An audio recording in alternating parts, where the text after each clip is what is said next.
Hey everyone, welcome to the Human Cloud Podcast, the spot where leaders come to drive the freelance economy forward. So today we have Christine Olivas, founder and CEO of No Single Individual, a freelance firm that is an agency partner.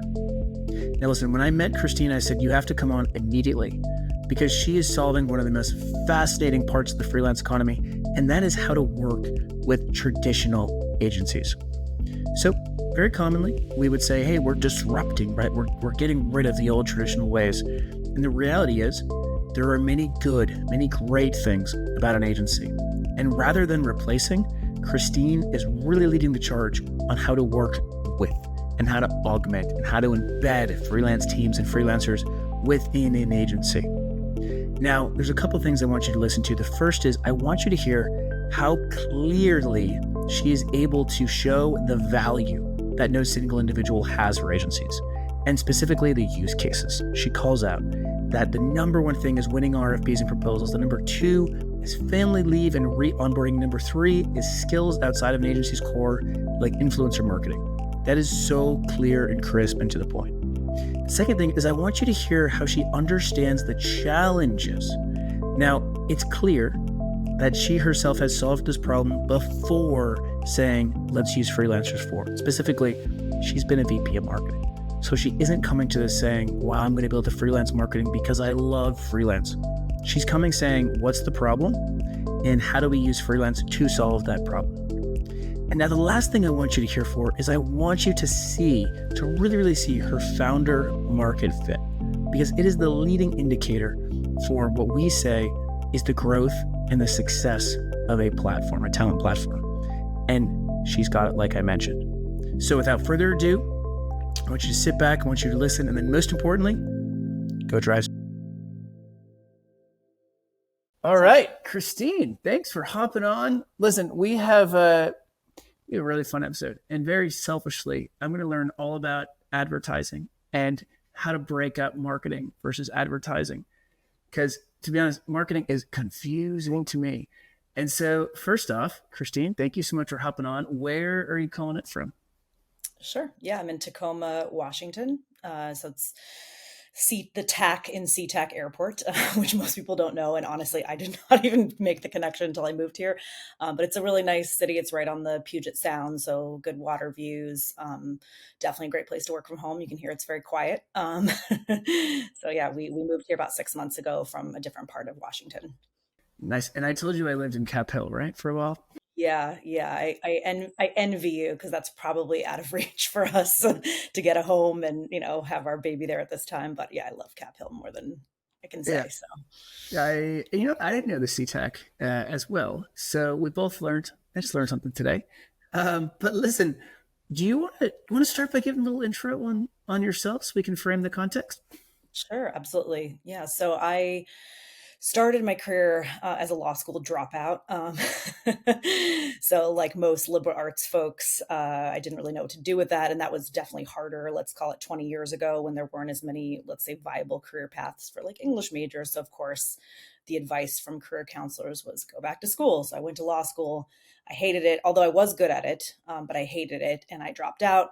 And then I just walked around to different startups in San Francisco, old school style, and dropped off my resumes.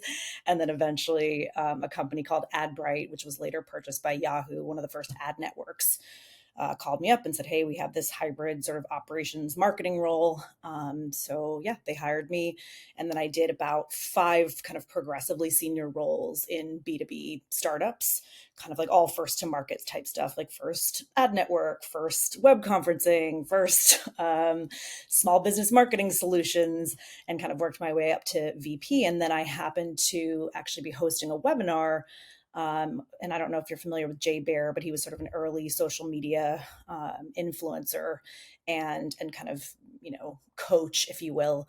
And he was on a webinar and he was like, hey, you should really try the agency world and go over to advertising. So I ended up making the switch, worked at about 3 or 4 agencies full time before I went freelance in 2017. So January 2017.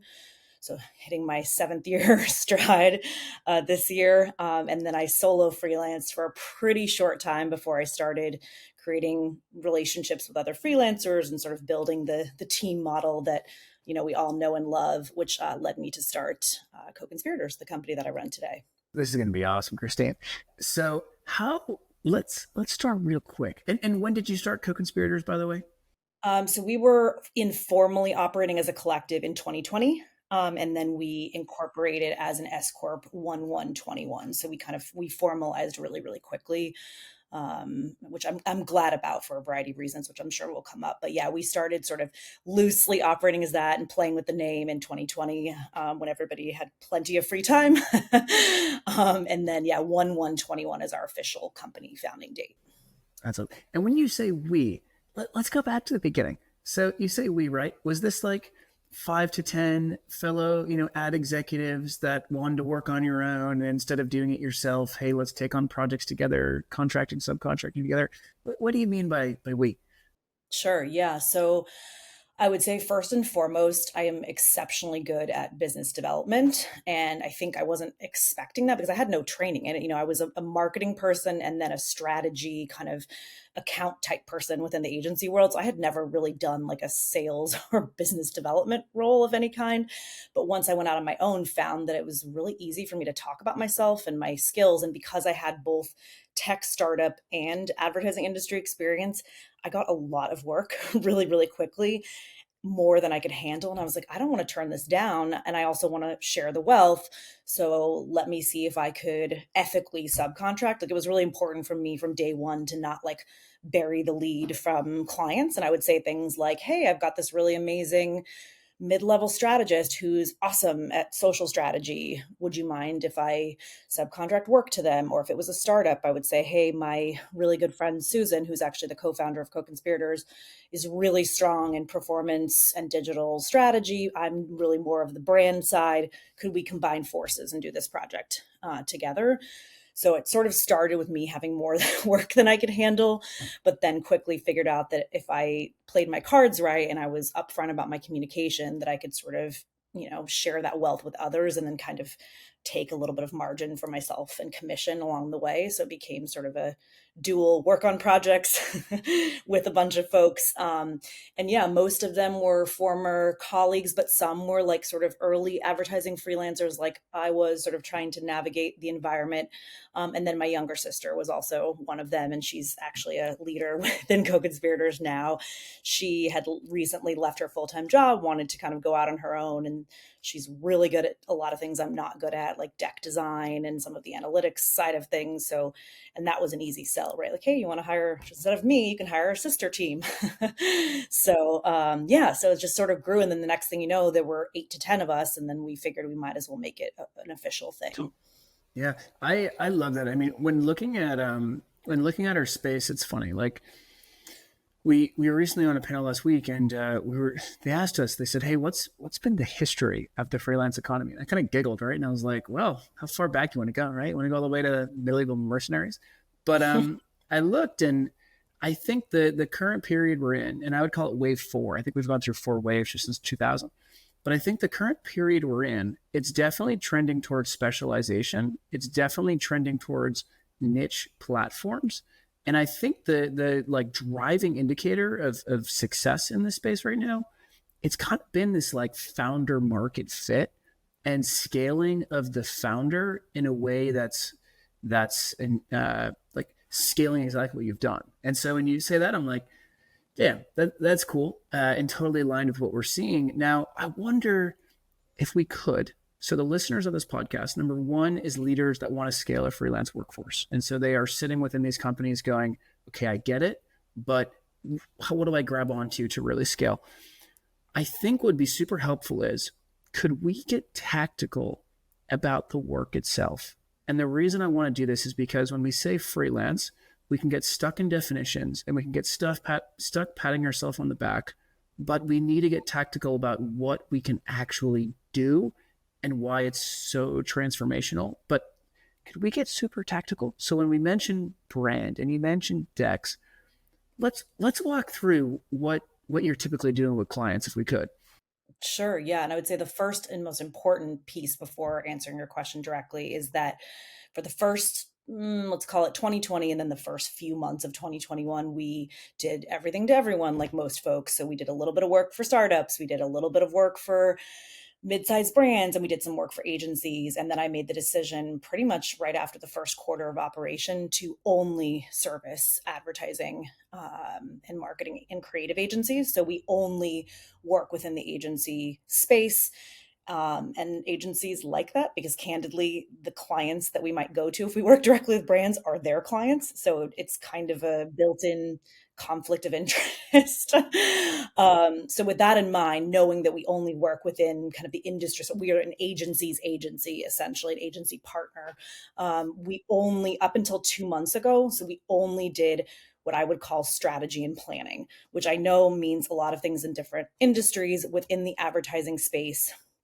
The strategy role is primarily to set a creative team up for success, to inform and inspire is the term we typically use. So, every agency has some sort of big creative output, right? A campaign, a Super Bowl ad, a really big activation or experiential idea, like something that's going to sort of, or, something that might be a performance marketing program to really take a retailer to the next level. So strategy's job is very much an enabler within the advertising space.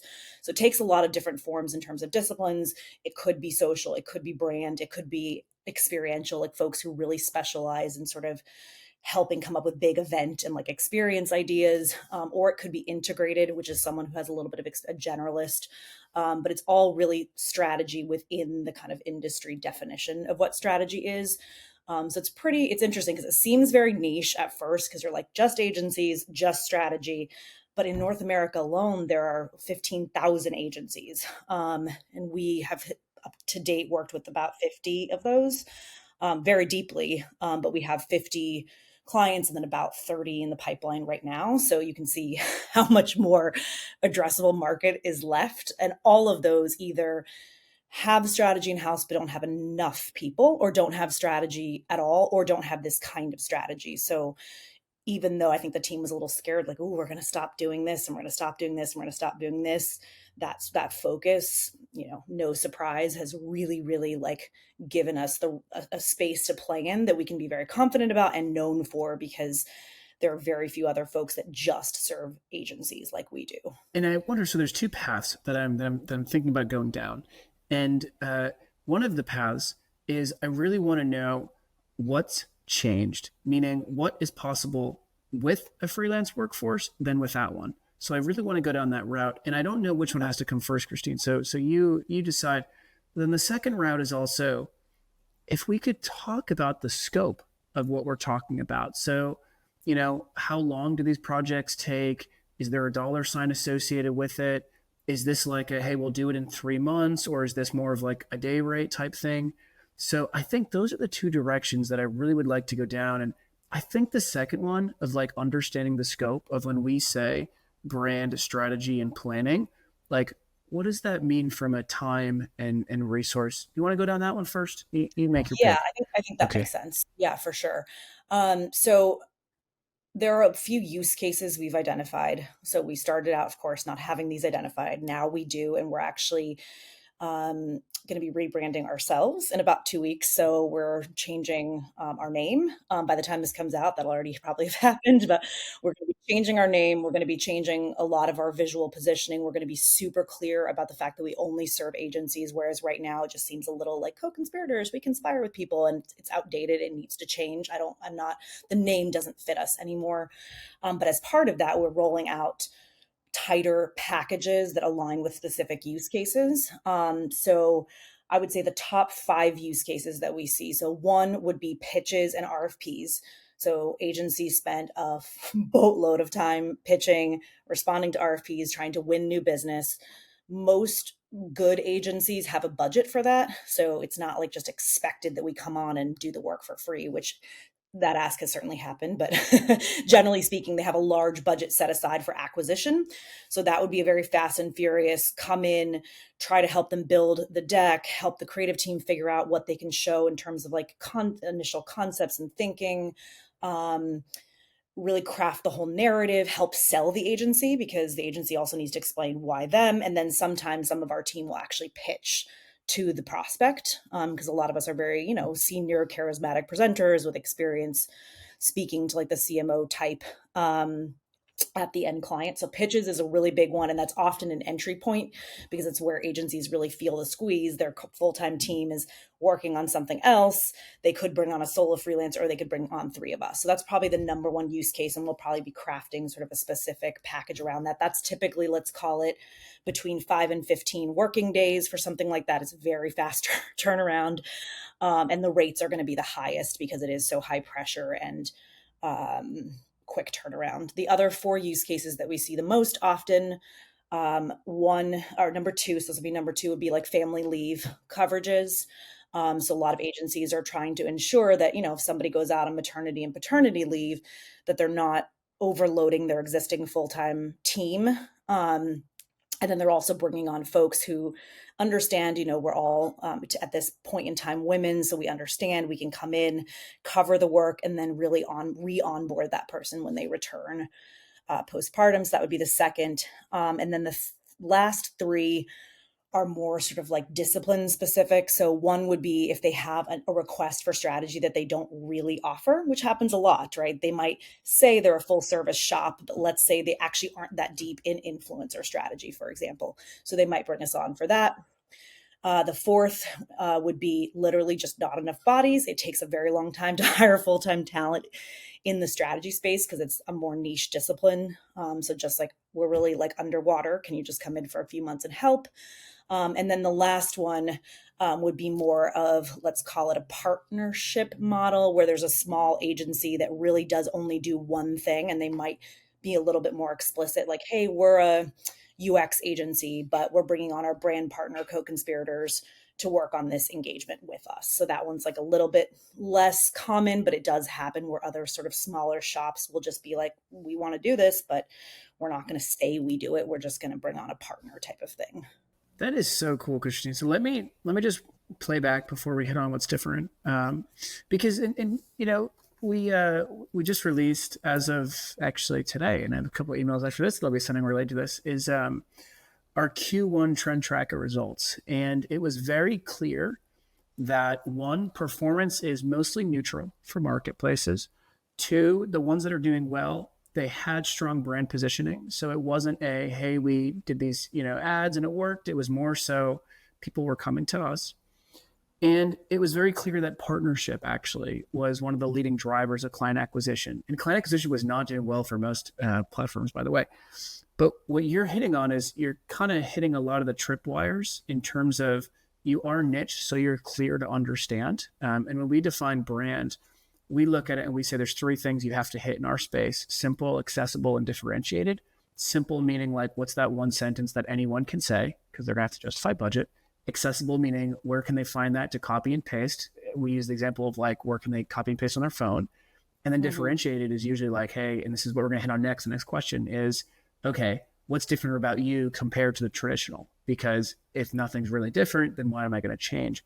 And so you're hitting on all these. And you hit on, when we say niching, I just want to make sure you listeners hear this again and again and again. You're very clear. You're only working with marketing agencies. And then you're very, very, very clear about here's our top use cases, which this is like above and beyond definitely most platforms, which is, hey, do you have a pitch in an RFP that you need to win? Hey, do you want to make sure you have family leave coverage and re-onboarding? Is there a specific strategy you don't have? So for example, like, is there influencer coverage that you don't have? Do you need scale, which is a clear one? And then obviously the partner handoff. But so I just want to call that out, very clear up until now. Now let's hit the big one. So why? How to say this in a nice way to myself? Who gives a shit about freelance, right? Why do we even care about this crazy industry that we've been promising is going to be the future of work for so long? What's really different about it? Yeah, so I think what's interesting, there are some stats, and I can definitely share some reports with you after that are specific to the ad industry that I recently got my hands on, because I think it would be helpful to, as like a layer of some of the things you're looking at. But freelancing is kind of the industry's dirty little secret, I would say. Like, it's like the amount that is spent every year is actually astronomical. And historically, that was much more on the creative side, right? And it was sort of understood, right? Like, let's say you had these two guys, right? And they were like, a creative director and an art director, the CD80 combo is what we call it. And they like have done award-winning work for 700 brands or whatever, right? Like the agency might bring them on as freelancers and not even try to hide it from the client because they're like, look at these, amazing, creative, award-winning guys that we got. That was like the classic model and that was understood.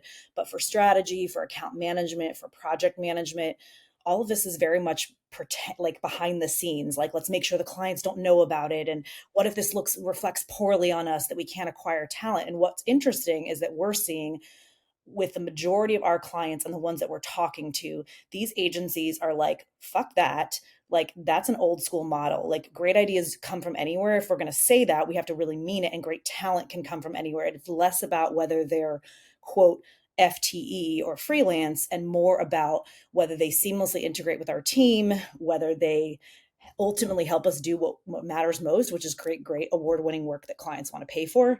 And that sort of like mentality of like just accepting that this talent mix is going to be a little bit like fluid and sort of hybrid is what's setting some of those agencies apart. There are some old school agencies that are still like abjectly terrified of like, oh my God, what if the end client finds out that we brought freelancers onto a pitch? And then there are the agencies that are like, sure, it would be nice if we all pretended like we were part of the same company, but at the end of the day, it really doesn't matter.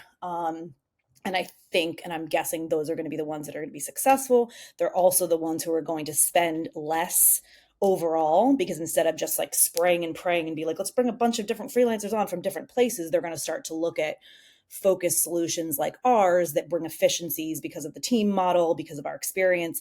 And we reduce costs. I mean, the sort of who gives a shit is that we make freelancing significantly less expensive because you're doing it through one organization or two organizations instead of hiring 50 random freelancers from a bunch of different places. And that's where the scale comes, and that's where the cost savings come. We're trying to work on quantifying some of that right now as part of our rebrand to show like, hey, you would basically get the same output, but you'd probably spend a third because you wouldn't have to re-onboard like 50 different random individuals from across the country. Instead, you're consolidating into a few like strategic partners.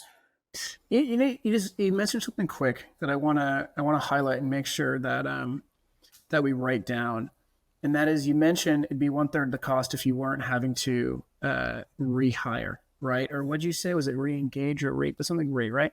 Yeah, re-engage. Yeah. Re-engage, right? I think a thing I want to call out, which I think is I'm always struggling, but then it always comes to a place where I'm always trying to figure out like what is actually unique about freelance, right? Because I would define freelance as simply a 1099 contract or an LLC/S corp engagement with someone that is choosing to work this way, meaning choosing to be external. I think that's really all freelance is. But one of the defining differentiators is that you don't have to both re-engage or spend for onboarding time. And so you hire a full-time employee, 6 months of onboarding, right? And after 6 months, then you can start actually saying, where's the money? And when we're talking about, attempt to hire and the existing external/contingent workforce, there's like this understanding that, hey, this person eventually wants to be full-time. So to your point, like every time you bring someone new, it's someone new. Where with freelance, what's so different to me, and now seeing this, and I started freelance, right? So for me, like I'm always doing I'm like backing into being like, wait, why aren't you doing it this way? And then they go, well, it's never done this way. And they go, okay, well, it shouldn't, right? Like you should have done freelance. But one of the defining factors is you no longer have to re-onboard. You simply plug someone in and they've already been there, done that. And so, okay, maybe it's a couple of weeks of onboarding, maybe, but the reality is they're charging you and you're paying for the work, right? You're not paying for onboarding. And the reality is they're probably going to be working with you forever. It's just depending on your business demand when they come on and when they come off, or they work 10 hours versus 4. So I want to make sure I highlight that. The second thing that you're mentioning is the companies that, in your case, the agencies that can integrate freelance are the ones that will win. I want to really dig into this, especially because it's very common amongst in the enterprise setting that you'll go talk to a hiring manager or you'll go talk to a business unit leader and they'll say exactly what you just said. Oh, freelance, no way. And especially in like, IT outsourcing professional service firms, I can't let a client know that I have a freelancer. And more times than not, you just go, all right, well, how you are getting external talent in the building? And they'll say, oh, we have this vendor. And you, okay, cool.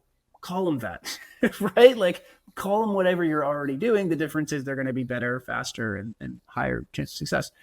But so let's talk more about what you mean by integrating freelance. Are you talking about freelancers embedded within the teams? Are you talking about having an intentional talent pool where you're building up the institutional knowledge?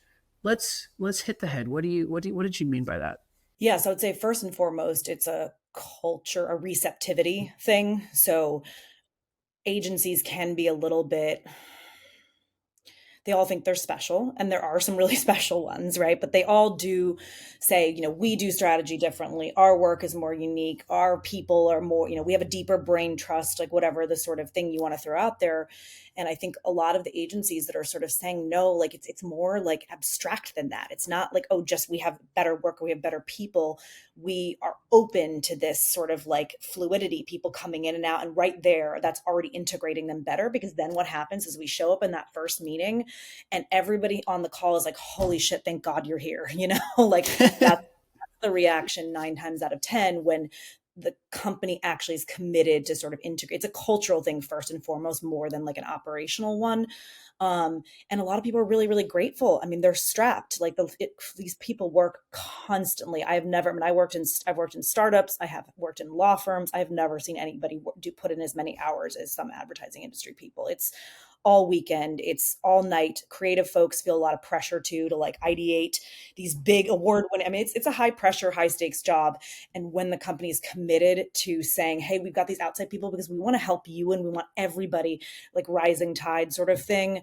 That's the first and foremost thing. The second piece is certainly operational in nature. So we work with some companies who have made us go through many, many, many hoops to start. We no longer go after those folks, right? And a lot of ad agencies are part of holding companies. The holding companies have separate restrictions on top of what we do, or on top of what the individual agency will sort of expect or require. Most of our best ongoing clients are mid-size agencies. So in the 15 to $75 million revenue range. So not global necessarily, but in this sort of sweet spot where they are able to say, you know what, like we're a vendor. They're not freelancers. We're just going to accept their SOW and their terms and their invoices because we trust them and we've heard great things from other people, and we're just going to start. And that's like sort of a true form of integration, is to not have red tape and bureaucracy and sort of the upfront. That doesn't mean we throw caution to the wind. We have a pretty detailed, sophisticated onboarding. We carry a lot of insurance. We have our own legal counsel. I mean, all of our members sign really kind of detailed agreements. So it's not that the rigor's gone, but it's really, really fast. And that's partially because of us, but largely due to the client's willingness to just say, hey, we're going to be using outside talent. Let's get them in here as quickly as possible. And we're willing to kind of rework the process a little bit if we have to do that. At the largest global level, that's not always possible. It's not their fault, but they're part of this, sort of massive ecosystem that has freelance freezes, or, everybody has to be W-2. We're not going to do that. We don't do W-2. We don't do 1099. We bill you an invoice and terms. And if you don't want to do that, it's fine. There are plenty of other solutions out there for you. So yeah. And do you, like, super tactically, do you send, are each is each freelancer a subcontractor of Co Conspirator, or do they have an independent relationship? How does that work on your end? It's all through us. So all through you, right? Okay. End agency, they get one MSA, one NDA, one SOW, one insurance certificate if that's required. So it's all and invoicing and everything else comes through us. So it's all done. We have 2 full-time finance and operations employees. So they are the only 2 that are not contractors or freelancers. And then we subcontract with pretty detailed contracts, insurance requirements, other things like that through our members. So we take that burden off. Have you been pushed at all, or like felt that pressure of like, hey, we should have an EOR layer, right? Or like, hey, we should have a enterprise plus SKU where we can add on 20 to 30% for compliance related, right? Coverage. Have you had any pressure for that?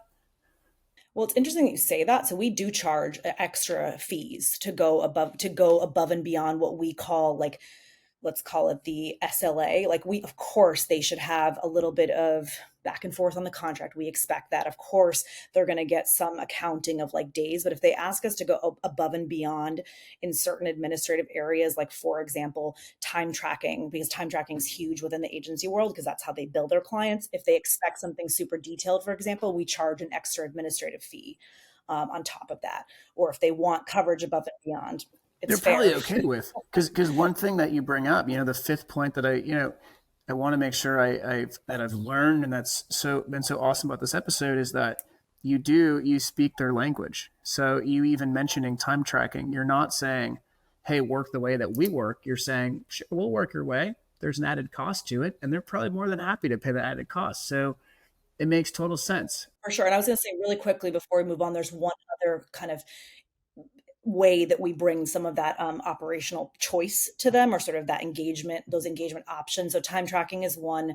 The other is white labeling. So we talked a little bit earlier about, sort of the like, does the end client find out or do they not? And we tell our clients, look, at the end of the day, you're never going to be able to fully hide the fact that you're using outside talent. They might find somebody's LinkedIn. They might find, I don't know, an article where they talk about how much they love freelancing, right? Like you can't hide it completely, but we understand that for some agencies it's more comfortable. So we have a white labeling menu that we offer the agencies. So on one side, you have everybody, quote, white labeling as the agency. So using their email, using the teams, being in their internal systems.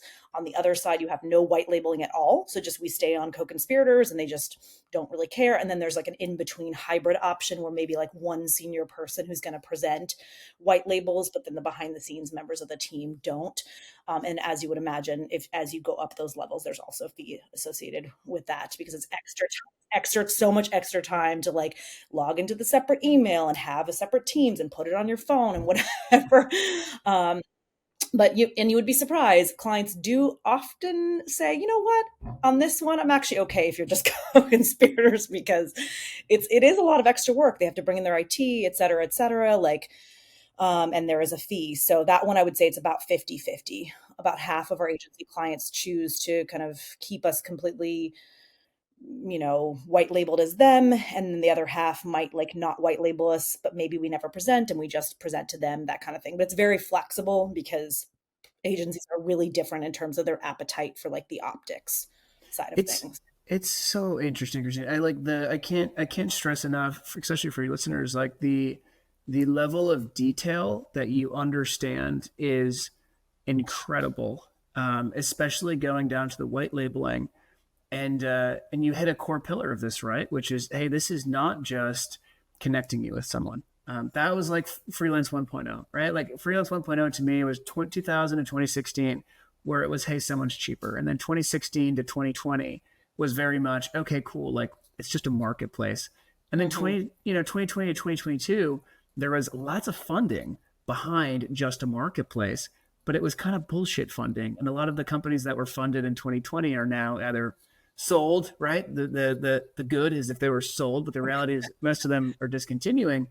And instead, the ones that were able to do exactly what you're talking about, meaning they understand the client, they understand the agency, they understand the professional services workflows and the way they need to work. Now, let's hit on this kind of contradiction, though. So, what used to piss me off, beyond piss me off, was as someone that started freelancing in 2012, there's a lot of books written about, hey, this is the gig economy. This is a freelancer. This is why people freelance. And it felt like more times than not, it was someone who either didn't freelance but writing about it, or started to freelance when they were basically semi-retired, so their life is fundamentally different than the actual freelancers. And it felt like the book always started with the same picture, them on a beach, right? Or Yeah. something related to like, look, I have this freedom and flexibility and all this stuff. And it's like, okay, like that's true, like you do get a certain sense of freedom and flexibility. But then you get to the core and you're like, hey, what do all of us humans want? We actually all want safety and stability, right? Like we do want to make sure that we can pay our rent, that we can pay our car insurance. We would like to make sure that there's consistent income coming in, which hits at this contradiction. So now when we talk about white labeling, right, and we talk about a freelancer that has a co-conspirator email or the client email, what have you learned in terms of how much freelancers, how in terms of what they really want? What would you argue like a co-conspirator? What, and actually the name's going to change, right? So I don't even know what it is. I can't wait to hear what it is when there's. But so, what would you argue they're really looking for? Are they looking for impact, freedom, flexibility, sitting on a beach? What are your freelancers? What are they really looking for? Yeah, so I would say there are two qualities that are shared across them that don't change no matter who they are, how experienced they are. And one would be a built-in desire for some sort of collaboration that didn't, exist in their previous freelancing lives, right? Sort of like going at it alone, like I'm the only one interacting with this client, I have nowhere to bounce ideas off of, I have no one to share the work with, right? So just this sort of like, just because it's freelancing doesn't mean it has to be like a solo pursuit, right? So there's sort of a commitment to like the idea of the team model. So that's the first thing. The second thing is that I would say that these folks do want a bit more predictability in terms of the work, and really just want to focus on the work itself. A lot of advertising people say that, and it's kind of a cliche, but like, I just want to do great work. And it's largely true. I mean, contracting with ad agencies is no joke. Like the upfront bit, it's very difficult to get. It's not to say you couldn't do it. There are plenty of successful solo freelancers who do it, but it's hard and it requires a very different skill set than strategy over here. Like these are not necessarily all marketing people, right? These are practitioners of a certain kind of craft. So they all share that sort of team commitment, and they all love the idea that there is this place that they can be members of, because we do use a membership model, and we can talk a little bit more about that if you'd like. But there's some predictability because as members, they get first right of refusal to all projects, and they're not just sitting around waiting for work. After that, those two, I would say it's all really, really different. So some folks really only use us or come to us like for a few things a quarter, and that's fine. They are moms, they might have solo clients. A lot of them do work with startups or brands, which is, that we don't service those folks, so they have a different like variety. Some people want everything to come from us, and we have a growing number of members who make all of their money through us, and that feels a little bit more like classic employment in the sense that you can count on one organization, but you're still not you can walk away for a few weeks at a time. You could just take, you could reduce your workload. So we are moving towards some sort of, I have some ideas that are also going to be rolled out as part of the rebrand of how we build this sort of like what exists between a man on an island by himself and like people in a, people who have to attend all hands meetings every week. Like what is the space between those things? And are there benefits and perks that we can continue to innovate with our head of operations and finance that make this life of flexibility even more attractive and marry, to your point, the like freedom with the like comfort of being taken care of, or at least, provided for at some level by an organization. It's going to be hard to do that legally, right? Like we have to think through, like we can't imply an employer-employee relationship, but who knows? Maybe some folks do want to become hourly employees and that's an option, and others stay. I don't know what the future looks like, but those are conversations we're definitely having, is like, how do we accommodate? And we do surveys of our members pretty frequently, and it's, some people really want to stay independent, and that's the most important thing to them, to be called that. Some people are like, you know what, I freelance because of the variety, but I don't actually really like the part of being alone, So, and some people are somewhere in the middle. So I would like to build sort of above and beyond what we do for clients, really innovate some of those kind of hybrid options and maybe play a little bit like within the boundaries of the law of like what that could look like. And the law is, might be this today, it might be this tomorrow, it might be this right here. It is, we could go down a rabbit hole of just the legal aspects of this. And the sad reality is we have an election in November, and it is very clear. One side believes in 2 bullet points, the other side believes in 6 bullet points. And so there are very clear implications of whatever is going to happen in November. Which the saddest part is probably it's like priority 4 through 27 of okay, what's going to the law going to be around freelance. So listen, Christine, as we close up, this has been such a important, insightful episode, and every single agency leader listening, you better go to whatever the new website's going to be. We'll make sure the new website's in the link in description, but you better go. And you know what the most important thing that I've taken away, Christine, is when thinking about you and whatever the new name of Co Conspirators will be, leaders need to at least have the scoping and planning conversation with you, because that is the toughest part about our space, is that yes, you can go hire a freelancer anywhere, right? You can go hire a brand or ad freelancer anywhere, LinkedIn, Upwork, wherever, but you're not going to be set up successfully to have a strategic relationship, which might mean that the project goes wrong. It might mean that the freelancer ghosts, and it actually might be something that the client did that causes that. But they need to have a conversation with you to put themselves on the right footing. Now, the last question is going to be what we just call time to show off. And so you can talk about what you're most proudest of. You can talk about some big client wins. I just want to hand it over to you, and please just show off for the next 2 to 5 minutes. Yeah, absolutely. So I'll have three things that I'll talk about. And because I think it's very important for women to talk about money, they're all money related. So the first thing is essentially being debt and funding free.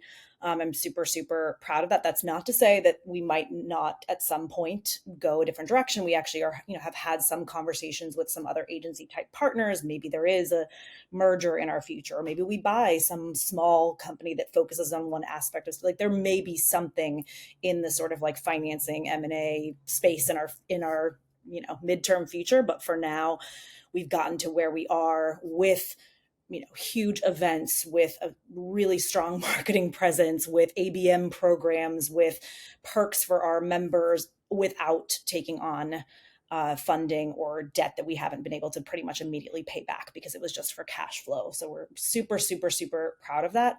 The second thing is that we have doubled our revenue every year. So, and I'm happy to kind of share, we started at about 500K the first year, which, sort of made sense with our size and sort of newness at the time. And we're slated to do 2 million this year. So we are really, really doing well. And every time there's a bump in the year two, would you say there's the 2 million, or? And this is year 4. Year 4. Okay. So from 500 to 2 million. So consistency, right? Total consistency.